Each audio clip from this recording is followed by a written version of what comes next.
Welcome everybody. My name is Paddy Carter. I am the Director of Research here at British International Investment, the UK's development finance institution. Infrastructure is, of course, a very big part of what we do here at BII. In addition to numerous renewable energy investments across Africa and Asia, we also have a joint venture with DP World to build ports in Africa. We've established a Africa water infrastructure development platform with Natito. We were one of the founding shareholders in the consortium with Safaricom and Vodacom, who have established Ethiopia's first private telecoms operator. And we're also building fiber backbone across Africa with Liquid Telecom. One of my favorite investments is Gridworks, a business that we founded to invest in sorely needed transmission and distribution in Africa. I'm delighted to welcome Stéphane Straub, the chief economist of the World Bank's Infrastructure Practice Group, to this Private Sector Development Network seminar. The PSDRN is an organization of entities, the development finance institutions, think tanks and academics who are all interested. We all have a shared interest in the evidence about the impact of private investment. Stéphane is going to tell us about the work he has done to distill the evidence about the impact of infrastructure on development outcomes from hundreds of research papers. What the World Bank does is extremely important to everybody in infrastructure investing because they are both a source of public and private finance, but also of policy and of regulatory reform. How the World Bank thinks about infrastructure is therefore extremely important to us all, and that thinking is in turn driven by its own research and its interpretation of the evidence. Stéphane has published a blog about his research agenda as the chief economist. I will put, there is, I think, already a link in the chat for you to see that. I very much recommend reading it, although not now, please. We will have an opportunity to ask him some questions about his thinking later. I also want to recommend a couple of papers that Stéphane wrote when he was an academic. I will also, there's links in the chat for those. The first is a discussion about the impact of PPPs with a special focus on the controversial cases of health and education. The second is a more theoretical look at how public and private finance interact. Now, if you're anything like me, you will need to take a deep breath and be ready to try and get the gist of maths that you don't really understand. But if you have a thirst for deeper thinking about infrastructure financing, I think you'll get something out of that. So I want to hand over to Stéphane now, but before I do, just a couple of administrative points. First of all, this webinar is being recorded for future reference and for dissemination, and your participation is consent to the recording. Please stay on mute and keep your camera off while Stéphane is presenting. We do very much want your questions and comments. If you have some clarification questions while Stéphane's going, put them in the Q&A and I may bring them up. Otherwise, what we want to do is accumulate questions to the Q&A session at the end. Depending on how many we get, I will either relay some or all of them to Stéphane at that point. Don't use the raise your hand feature. There are probably too many people on this call for us to manage that. Okay, that's me done. Over to you, Stéphane. Thank you very much, Paddy. So can you hear me well? Okay. So welcome, everybody. I mean, it's a great pleasure to be here. Thank you for the invitation. So I'm delighted to have this opportunity to talk a bit more about infrastructure, give you a feel of what we're doing at the World Bank, what I'm doing specifically as chief economist for infrastructure there. As Paddy alluded, I joined the bank a few months ago. I've been an academic most of my life. I've done other things as well, but I'm very much interested in infrastructure in general. So today I'll try to give maybe a presentation that is not too technical. I'll spend a little bit of time mentioning some papers and some results I think are important, but I'll try to put that in the context of what we think is really driving our work at the World Bank and the type of knowledge that we're trying to produce. As Paddy was mentioning, we're the biggest international organization lending on infrastructure in energy, transport, digital, and water. I'm not myself covering water. I'm covering these three other sectors as part of the this vice presidency where I work. But we're also a very important provider of knowledge, and I'll try to also convey why I think that the combination of the two is important. So maybe I can start sharing my slides. I'll go through this presentation, and then I'm really happy to answer any questions that might come out of this. So the impact of infrastructure on development outcomes sounds like a really big question, and why do you care first? You know, and I just if you look at the title, I just want to start with this overarching vision that drives me and all my colleagues who work at the World Bank. If you visit us in the lobby, you now see our new motto, which is a world free of poverty on a livable planet. That's our dream, our vision. Some times ago, you would only have read there a world free of poverty. Obviously, because of the challenges that we face today in the world, and we sometimes talk of polycrisis, you know, conflict, climate change, etc. We've added this dimension on a livable planet, which came with our new president, Ajay Banga, when he joined earlier in 2023. So what does it mean for me specifically? And now I'm going to focus a bit more on the infrastructure dimension.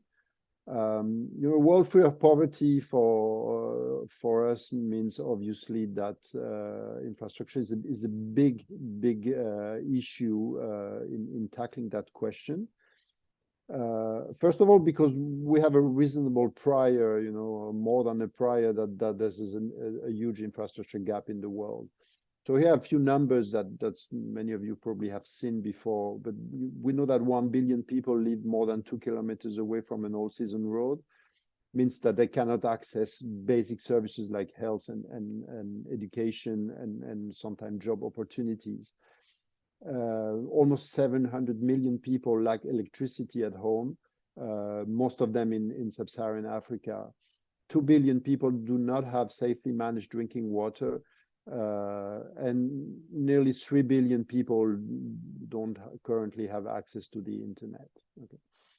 So this is obviously a huge problem, a problem that we are trying to address. And here comes the livable planet dimension. We're doing that in the context where we also face an existential climate crisis. And I'll probably come to that later again. You know, there was a time where we were thinking, well, okay, we just need to build more roads and, you know, more electricity network and more water networks, etc. The problem is that we need to do that in a way that doesn't jeopardize the climate situation even more. So now when we're talking about energy, we're talking about fair energy transition. And if you followed like COP28 recently, there were commitments to triple the share of renewables until 2030. And we start thinking about, you know, how we probably gradually come out of fossil fuel use. When we talk about transport, we're now thinking about transport decarbonization as an overarching topic, electrification of vehicles, among others. When we talk about digital services, we think about the benefits of those services, but we also think about how these services can help us decarbonize other sectors like energy and transport. And when we think about investment in all these sectors, we try to think about sustainable projects, and because of the constraint on resources that we face, we think about how we can attract the private sector. So I'll try to come back to these points during the presentation. And obviously the infrastructure challenge implies a number of trade-offs, and that's where the knowledge or the academic part comes in, because there's no choice and no investment that doesn't imply at some level a trade-off. You know, that there are costs and benefits. And so the World Bank works to support client countries, and these countries make choices, investment choices, policy choices, regulation choices, and we need to understand the trade-off that drive these choices. So just a basic question here for a start is how much should be invested in these different sectors? So if I talk to the infrastructure minister in a country, what should I tell her or him in terms of which project or which sectors they should prioritize? And given the limited resources available, are there some investment that have higher social economic economic returns than others? And that's also an important question. How do we actually estimate those costs and benefits, both the direct one, but also all the indirect benefits and the indirect costs that might come with these choices? And then how can government make these choices based on efficiency reasons, but also on other normative objectives that they have, favoring certain groups, having certain development objective in mind, etc. And do all these trade-offs change depending on the context, for example, the initial level of development? So you see there are many questions. We know some of the answers, but there are many of answers that we don't know in this context. And so a really important task of the office that I'm currently heading is to develop high quality analytical work to drive this policy advice and try to provide answers to those questions. So the first thing is about the known and in the unknown. What do we know? What don't we know? And obviously there's a vast literature on the impact of infrastructure, and there are many surveys of this literature. And here I'm just listing two recent pieces of work that I've actually contributed to with some colleagues at the bank, the former chief economist Vivian Foster and other colleagues from the office. Both qualitative reviews and meta-analysis. So I'm going to say a word on the second one, which is the meta-analysis, trying to keep this as non-technical as possible. So what we tried to do is the thinking was, okay, now there are like hundreds of papers literally out there. Can we actually get the big picture? Can we say something, collating the evidence from all these papers about what works, what doesn't work, where we see high returns, where we don't, etc. And so we gathered about 200 papers in this version. We are now actually extending that to more than 220 papers in three main sectors: digital, energy, and transport. And a number of outcomes that have been studied, like growth, output, productivity, labor market outcomes, inequality, population, environmental outcomes, etc. Here's some descriptive statistics on the number of papers. So this graph shows you the time coverage of the papers. So you can see that initially people were doing a lot of these cross-country papers, cross-sectoral studies. And the coverage was from samples from the early 1950s to the 1990s. And you can see that really the literature was concentrating there. And more recently, you can see that it expanded in subsectors: transport, energy, and digital. More micro papers with fine, more granular data, and also sometimes stronger paper on the econometric side.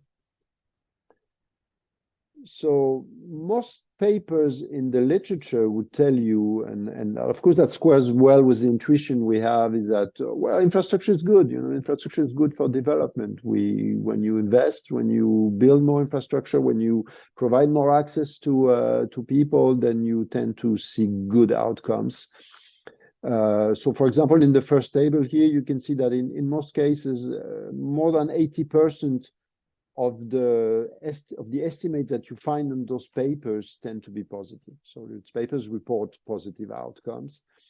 And then you break that down in more outcomes, you can see this similar type of things. Although it's a bit weaker when you look at things like inequality and poverty. But generally, you see very positive outcomes. Now, can we take that as face value? That's the question. So we use a technique that is becoming more mainstream in a way. That's you can see a lot of studies on many different topics using what's called meta-analysis, which is basically taking all these results from many studies and crunching these numbers with statistical tools to try to extract what would be the true effect we see in the aggregate. But also something that is very interesting, which is the fact that we tend to suspect that there is what we call publication bias, which I mean I can explain very easily. First, I'm a researcher and I'm crunching these nice numbers on the impact of electrification in a specific country somewhere in Africa or Latin America. And I don't find any telling results. I don't find any positive results. Or I may even find negative results. I may decide to put that in my drawer and actually not publish that paper or not even submit it anywhere. Second, I have these results and I submit it to a journal, which is what academics do, and then it might be the case that editors or referees think, well, I mean, there's nothing really interesting there. There's no result. It mostly says that nothing is happening. And again, we tend to sideline this study. So all this means that studies that report positive results that really go with our prior intuition or prior bias or prior belief, are more likely to be published, or are more likely to be found somewhere on the internet or in a journal or even as a working paper. So the interesting thing about meta-analysis is that it can actually help you control for that, wash out that effect and try to get at what's the true underlying effect. And the second thing is also looking at more, how these effects vary across different contexts, which we call the heterogeneity. So there are a number of accepted ways of doing that. Here we're using what's called the fat pet peas approach proposed by Stanley and de Couliagos, who are authors that are pretty well known in the meta-analysis literature. I'm going to gloss over the detail, the technical detail, but here's a plot that shows you each of these dots is a result from a study, is an estimate from an econometric regression. Here are the coefficients. Anything that is below the green lines is a statistically significant result, a result we think is strong. Anything that is above is not. No, sorry, it's a real. So everything that is above is a statistical result. So you can see two things on this graph. First, you can see that there's much more positive results than negative ones. If results are distributed statistically in the way we expect, we should see symmetry here. So this is the first indication that there's publication bias. Like, a lot of negative results might be censored in a way. Another way to see that is the following graph, where you see these lines here with the small stars at the bottom, and you see bunching. You see a spike here before in this area here, which means that all the effects that are statistically significant, they happen more than you would expect in a large sample of study. Okay, so these two things are evidence of publication bias. By the way, this is really not specific to infrastructure research. This is a very general thing that happens in all literature most of the time. Here's the econometric way of estimating this thing. It's a simple regression that regresses the result of the study on the standard error. So Paddy told me, no, just don't go into these things. We can come back to that in the questions if you're interested. This is the way we actually translate the evidence in this graph in a number in a regression estimation table. Bottom line, you see this line where it says constant here. In most of this literature, these stars here mean that there is actually significant publication bias. So we tend to see too many positive results. We tend to exaggerate positive results. Okay. But that doesn't mean that there's not a true underlying effect, and then we can estimate those effects. And here is what we get when we do that for the different sectors. And we do find positive elasticities. Okay. So let me go to a graph. Maybe this is more intuitive. Here's the type of thing that we find when we look at the impact of infrastructure on, different outcomes in the different sectors. And here's what early studies were telling us. In cross-sectoral studies that bunch together all the sectors and sometimes use things as public capital as a measure of infrastructure, so a monetary measure, how much the government is actually spending on infrastructure.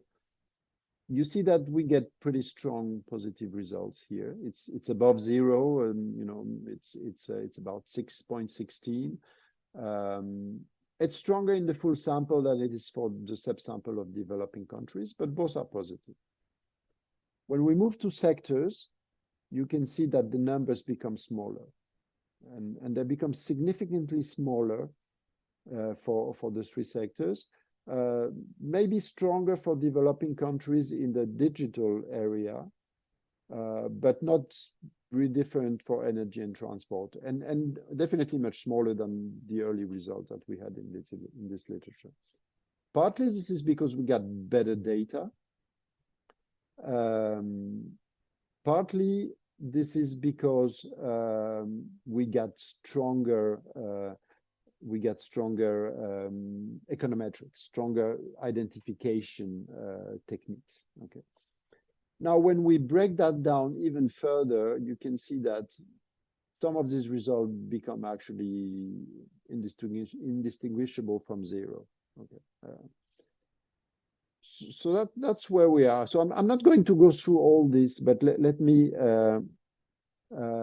tell you what are a few key lessons from this literature, and then let me tell you a bit more about the policy of that and why we care.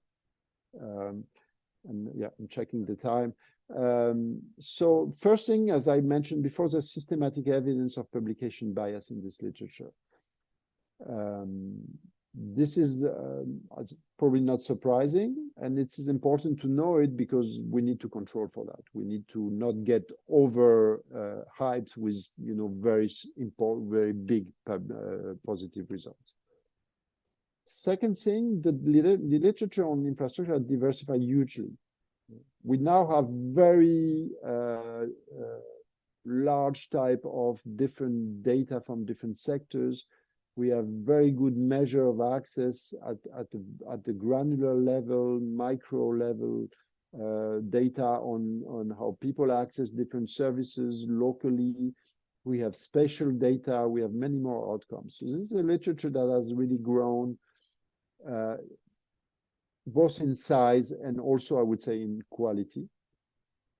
This is an opportunity because obviously we did give us more access to more results and more opportunity to learn things about specific projects, specific policies, specific sectors. But it obviously makes it difficult to draw systematic lessons. And finally, and what is pretty clear here is that estimates are getting smaller over time. Elasticities, and I'll come back to elasticities, what that means and what we make of that. But they basically range between zero, I mean, zero is not great, obviously, and something like 0.06 at most. It's about a third of what we used to have in the literature, maybe 15, 20 years ago. Okay. In developing countries sample, we find strong effect for digital. And we have some interesting micro study that really show that, connecting people to internet, connecting people to telecom networks have important impact on many dimensions, jobs, ability to take advantage of agricultural markets, learning. We have seen some really interesting results in that area. We have results that are large or at least significant for transport studies. So better transport network make a difference in developing countries. And we have results for energy studies, but these are small results. Now here comes the interesting thing. These are elasticities. So this basically tell you, if I increase the share of people who have access to electricity by 1%, how much does it give me in terms of more jobs in percentage? So how does 1% increase in electricity access translate in increase in jobs, or increase in productivity, or increase in growth? Okay, so that's an interesting number, but it really only tells us something if we know we have an additional ingredient here, which is the scarcity of capital. So what we really need to know, if we put ourselves in the shoe of a policymaker, is what does this mean in terms of the social rate of return? And this means we need data on infrastructure capital stock. So to make it even simpler, the question I really want to answer is, if I put $1 million in extending my electricity network versus building a new rural road, or maybe connecting more people to the internet, what's the social return that I get in each of these different sectors? And to know that, I need also to know how scarce the capital is in different sectors. Because obviously, if you have a lot of capital in energy, for example, adding $1 million will make a really small difference. Whereas if you have very little capital, it will make a big difference.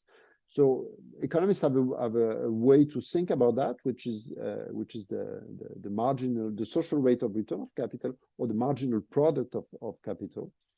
And what we're really interested in, and that's really the thing we're actually looking at with this meta-analysis one step further, is the marginal product of capital. So here's a simple formula that comes from a production function, a Cobb-Douglas production function, for those who might be interested, which actually relates the stock of capital, of infrastructure capital, to GDP and to this elasticity that I was mentioning before. So this 0.10 or this 0.045 is this symbol here, and then I have the stocks. And once I'm able to actually impute the different numbers here and compute the marginal product of capital, I have a very important number, which is a number that tells me, where will my investment be more efficient? Where will it give me the highest social return? Social return being, the bang for the buck in terms of, how much the investment gives me in immediate growth, but also all the additional things that come with it. The externalities, the fact that people with this road maybe might now be able to access education, health facilities, more jobs, etc., etc. So why do we care? And then I'll maybe finish on more intuitive reasons of why we care. There are 4 reasons why we care. The first one, and you may have heard of that, and that's a really, really big challenge we're facing, is that the investment that are needed, and remember these gaps that I mentioned at the beginning, 700 million people without electricity, 3 billion people without internet, and that's just infrastructure, right? These gaps would require, so there are different estimates out there, but for example, my colleague Marianne Fay and Julie Rosenberg have a very important report back in 2019 called Beyond the Gap, and they had estimates of investment needed in the order of 4.5% of GDP to actually achieve the infrastructure related sustainable development goals, while keeping the greenhouse gas emission below the level that would allow us to stay below 2 degrees by 2050. Okay. And the number that they come up with would be something like 0.9 trillion per year of investment needed in low and middle income countries.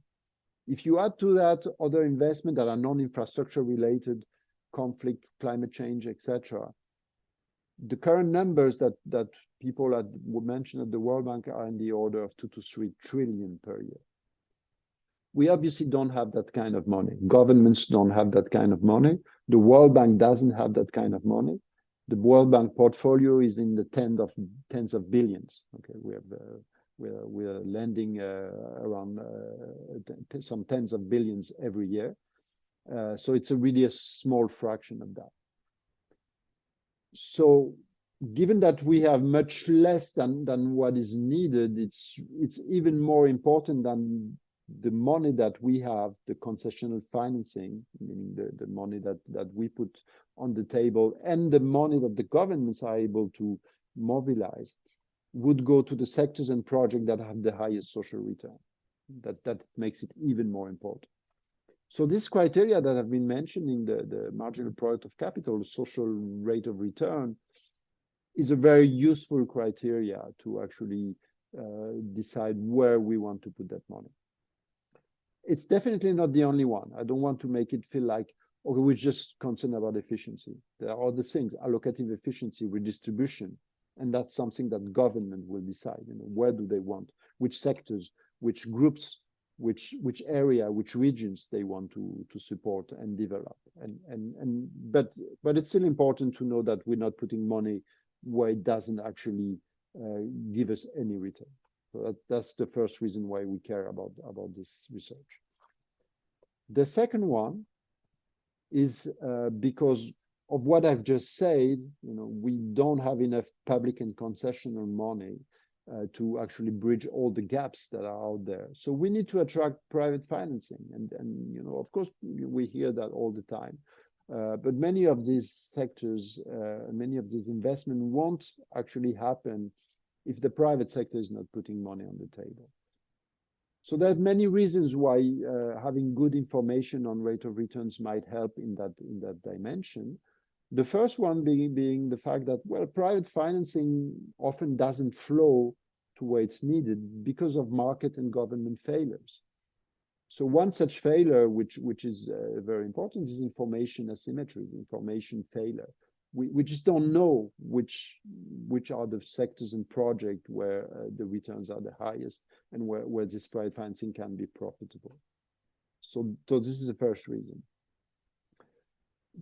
If we provide that information, we allow policymakers and private sector actors to make informed choices on where they want to direct scarce public resources to actually catalyze private engagement.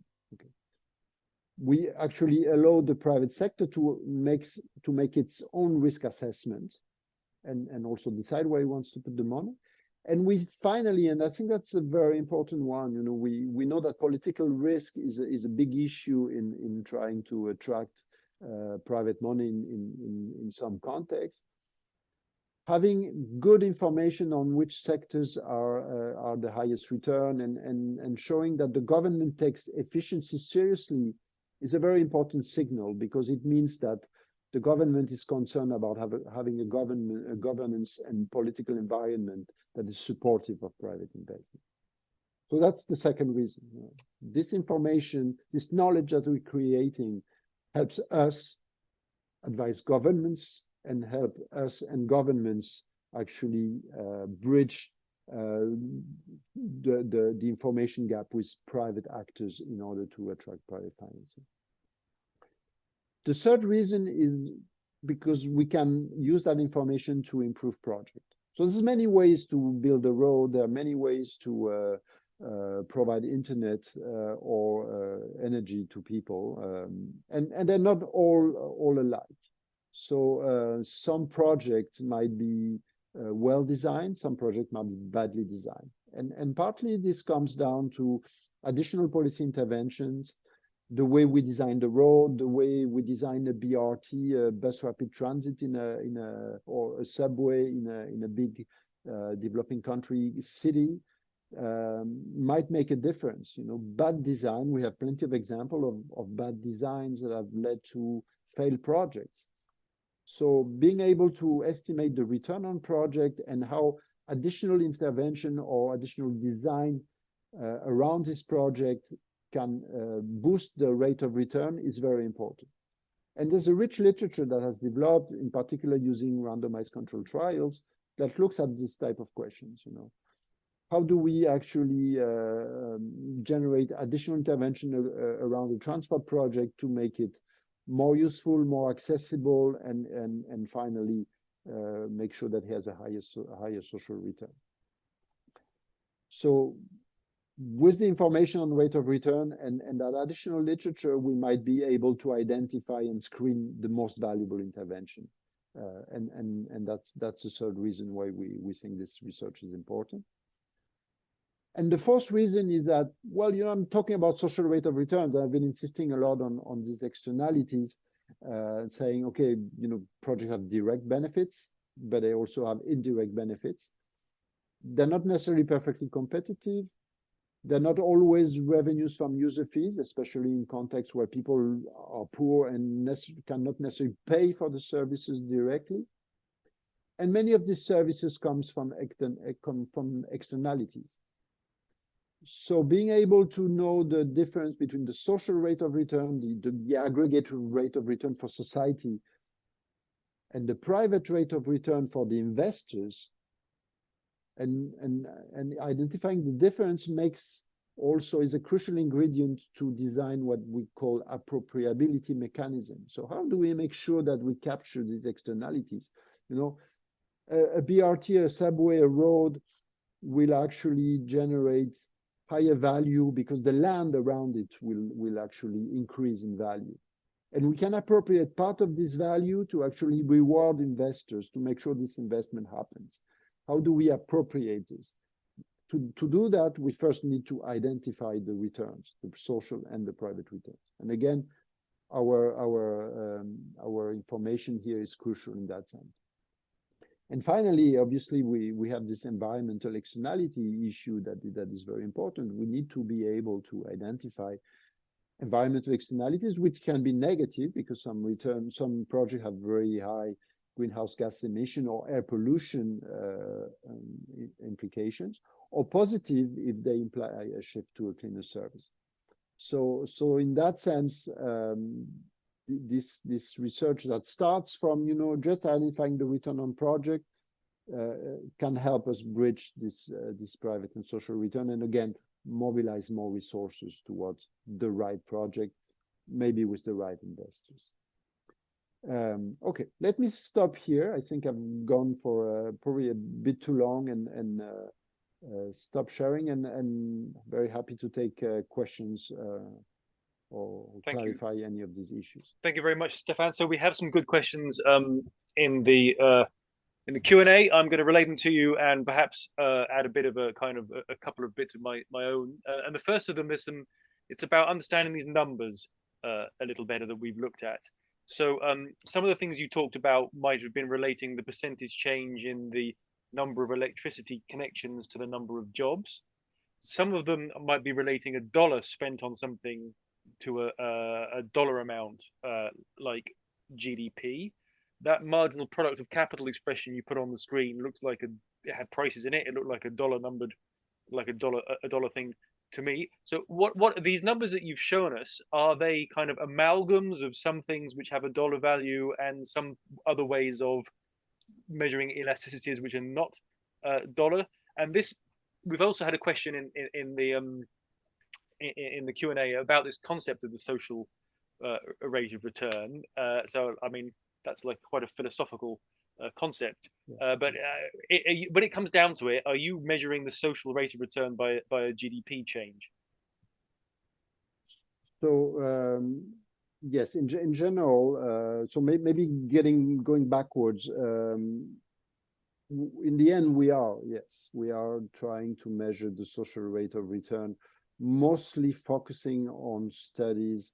I mean, it's hard to do if, as you say at the beginning, you have studies that measure where both sides are different, right? You measure the impact of increasing access versus spending more money versus building more kilometers of roads on different things on the other side. So we need to kind of have some homogenization of this at some level. So most of the studies that are included here are studies that look at the impact, are elasticities or semi-elasticities. So they look at the impact of something, I'll come back, on growth, broadly. So because otherwise it becomes really hard to compare apple with oranges, right? In fact, if you were to include all the infrastructure literature there, instead of having 200 papers, you probably have 2,000. But some of these are just not directly comparable, although it doesn't mean that they're not useful. We've got yeah. Sorry, you talked about externalities. Yeah. There is a question, I think, from somebody who is perhaps alarmed at having seen the lower numbers on the energy investments. And I think the implicit question here is whether you've got like carbon in that number. Like, are we seeing the environmental benefits there or not? No, we don't. I don't think these studies include carbon, but electricity is a really complicated one. I mean, as you probably know, some of you might know, there are some very high-profile recent papers that look at electrification in Kenya or in other places and find very, very low returns. And at the same time, you have studies in the Philippines or in other places that show very high returns. And the jury is still out in this literature. There are many different reasons why we think. So one might be because we don't include externalities. We are just looking at the direct returns in these micro studies. The other thinking that people tend to have is that maybe the costs are too high. So in many contexts, the benefits might be there, but it's just like quality is not good enough. There's corruption in the way these things are built. There's overruns in cost. And finally, there's also a developing thinking now that it's a question of complementarity. So it's like, okay, you go to these villages out there and you connect them to electricity, but they don't have roads, they don't have internet, they don't have other type of complementarity services, maybe job training, etc. So it doesn't make a difference. People basically get a light bulb and socket to charge a cell phone, which is great. They're happy with it, but it's not changing their lives dramatically in terms of income generation. So that's the type of thing we're trying to understand. These low numbers are not. So I don't think it's related to environmental issues. It's more a development package issue in a sense. Okay. And we've got lots of questions, I think, where people want to you talked about trying to improve projects, which speaks to quite a kind of detailed understanding of what you're doing. Mm-hmm. We've had a question here about whether increasing electricity generation gives you a fundamentally different result to reducing outages, improving grid reliability. So presumably you're interested in those sort of questions, but you're not going to be pulling them out of this meta-analysis that you've told us about here today. These are questions where I think the meta-analysis and the big numbers, they are first level of answers. So we can go there and tell the infrastructure minister or the finance minister of a given country, look, in general, in this type of context, energy project, they have good returns, or the returns are at a level, but it's maybe you want to start doing rural roads, or you want to start doing urban transportation things, interventions. But then if you want to answer the specific questions that, how you design the product, you have to go more micro. And we're doing that, we're doing that on the side. We have great people at the bank in different quarters, like Dime, for example. We're building knowledge on, how we improve specific projects with additional intervention. What's the best design for this project? So it's really complementary efforts that we're conducting there. But not all the answers can come out of a single study, obviously. So there's a few questions in the Q&A about, it's a big question. It's the respective roles of the private sector and the public sector. So I mean, that could go in all sorts of directions, that question, but like whether you see any sort of regularities about who tends to be good at what. And whilst I'm speaking, I wouldn't mind inserting another question for you to respond to, which is again on the climate front, and it comes from having read your blog about materials. And I think that the huge importance of the materials that are used to make build infrastructure with. If we are sat being, people on this call might be either working for private sector DFIs or they could be private sector impact investors. And it's not obvious to us how much power we have to change the materials that are, to specify the materials that are being used to build things. So first, could you talk about this public-private thing generally, and then maybe get us on to the kind of the climate material side of things? So two very big questions. So on the private front, I mean, it starts from what I think I mentioned in the talk, is that we know we don't have enough public money to actually bridge all these gaps in the short term. Even in traditional procurement type of approach, it's at some point the private sector is going to build that thing. Why we think we may need the private sector more is not only to bridge the resource gap, although that might be a reason, but also because of the expertise, of the efficiency gains that the private sector may bring to these sectors.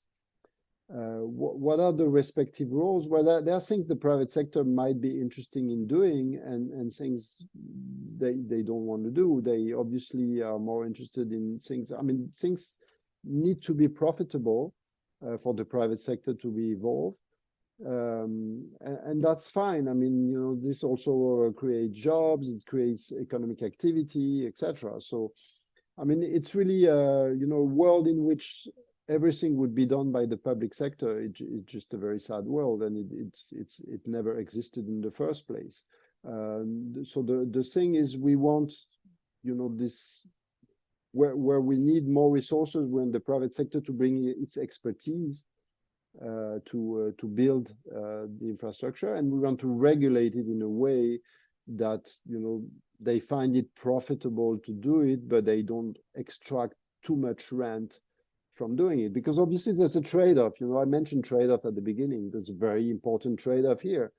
It's you bring in the private sector, every practitioner at the bank or in the government would tell you this is only possible if you have some user fees, if you have some cash flow. No private sector actor is going to enter a project where there's no cash flow, where there's no potential money to repay for the services. So that means that you have to price these services. And pricing, there are demand curves out there. People, as the price go up, demand goes down, you exclude the poorest consumers. So there's a very strong trade-off there. So that's the tension that we have. We want more private sector investment because that helps bridging the gap of resources while maintaining this trade-off in limits where, it's still affordable for people. And maybe we can complete this equation with subsidies on the other side, and we're making work right now for the G20 infrastructure working group on trying to understand how subsidies can bridge the gap in cases where access might be available, but it's just not affordable enough for the poorest people. So that's I mean, very, very briefly, that's part of the equation, and there's no ideology in that. I don't have any review of what the good guys and the bad guys. It's just it's a world where we're all in the same boat. We all need it, right? So that's one. I'm happy to say more on that. But on the second question, so that's a very important one, and here's the pitch. I mean, it's very simple, and once you start thinking about that, it's really, really hard to think about anything else. So, to build roads, to build energy networks, water networks, we need materials. You mentioned materials. We need cement, we need steel, we need aluminum, etc., etc. This stuff the materials, it's about more than 20% of our greenhouse gases emission. So there are estimates out there, and there's some very serious papers, and surprisingly, I mentioned that in the blog that you were referring to, and surprisingly, not many people have paid attention to that. If today we were to build, infrastructure networks in the developing world, low income and middle income countries, to the level where we have them in developed countries, in the way we currently do it with the materials we currently use, brown cement, brown steel, that emits a lot of CO2, just building that stuff, it already exceeds our carbon budget to stay under 2 degrees. Not even using it, not even riding on the roads with our cars, and not even, generating electricity, just building the hard stuff, the basic, ground material stuff. So that means that, we're fried. I mean, we're basically fried. If we do it in this way, we have a huge problem. And on the other hand, I mean, I'm not going to tell you, okay, I mean, let's just give up, no, let's not build these networks, that not provide the services. We have to do that. So we need to come up with ways to generate green cement, green steel. I mean, hydrogen is very much the hype right now to do green steel. I mean, green hydrogen is at the moment is 3 times more costly than brown hydrogen, and technologies are very nascent yet. So that's a really, really big challenge that we have. We're also trying to think about that and try to chart a way forward. But unless we tackle this question, which is a lot about innovation and new technologies, I mean, we're not going to build the infrastructure while staying on a livable planet, the one we mentioned at the beginning. We've had a few questions which I think are all around the question of conditionalities, meaning that, if you look at your meta-analysis, do you start to pick out that these estimates look a bit different in countries with, I don't know, so-called high institutional quality or low institutional quality? Like, do you get any regularities coming out of this research which explains why, these numbers are sometimes higher in some places than others? So short answer is not in that specific study. We haven't looked at that. The reason why we haven't is, well, one, because we're still in the process of crunching these numbers and adding more studies. Two, because the problem is you start breaking these in smaller groups, subgroups of countries, you start having too few numbers to actually have meaningful estimates. It's a statistical problem. But in general, I'd say, yeah, there's pretty strong evidence that good governance, good institutions, low corruption, etc., tends to help in having a better project. Now, it's a complicated issue because technically we call that endogeneity. It's not like I have a magic wand and I say, okay, let's fix the institution, let's tackle corruption, and then let's start doing this project. It goes all together, it's in the process of development. So, but yes, I mean, there's obviously an issue there. And I mentioned that in the slides, the first thing is, let's be serious about information. Let's be transparent about the type of information we provide to investors. And that's in itself is already signaling the willingness to move to a serious process where things might be workable. We're running out of time, unfortunately. We do have more questions than I think we're able to answer. I don't know whether we can think about trying to maybe write down some answers and circulate them to people that registered afterwards. There are a couple of questions about the cost of capital. There is a question, there's an idea here that African countries might suffer from bias, like misperceptions of risk. I happened to notice there was an article in the FT today putting some numbers on that and arguing that's not the case, but I've seen maybe, that. maybe I shouldn't digress. And there's another one about the fact that the cost of borrowing for governments is typically lower than the rate of return that private lenders would want. Although, of course, the allocation of risk in those scenarios is different, so it's a bit misleading sometimes just to look at the face value. You've done all these estimates about marginal returns to capital. How does the cost of capital enter into that? Is it not really part of it, or is it kind of intrinsic? Like, do you pick up the fact that it's a lot more expensive to build a capital intensive piece of infrastructure in some countries than others in these estimates? No, it's not part of this estimate. We're really looking at the benefit side here. And then the cost side, of course, is going to be the next ingredient. So a lot of the thinking is I mean, you can play on the benefit side and on the cost side.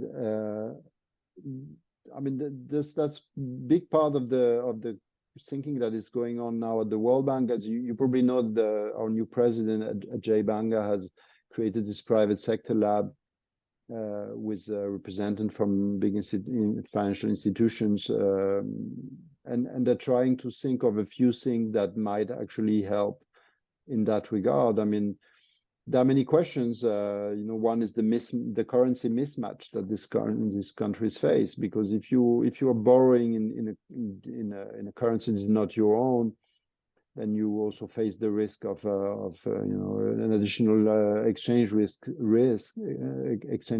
risk, and some of this issue. But this is really on the cost side. It's a completely separate issue from the social rate of return, which is the benefit side.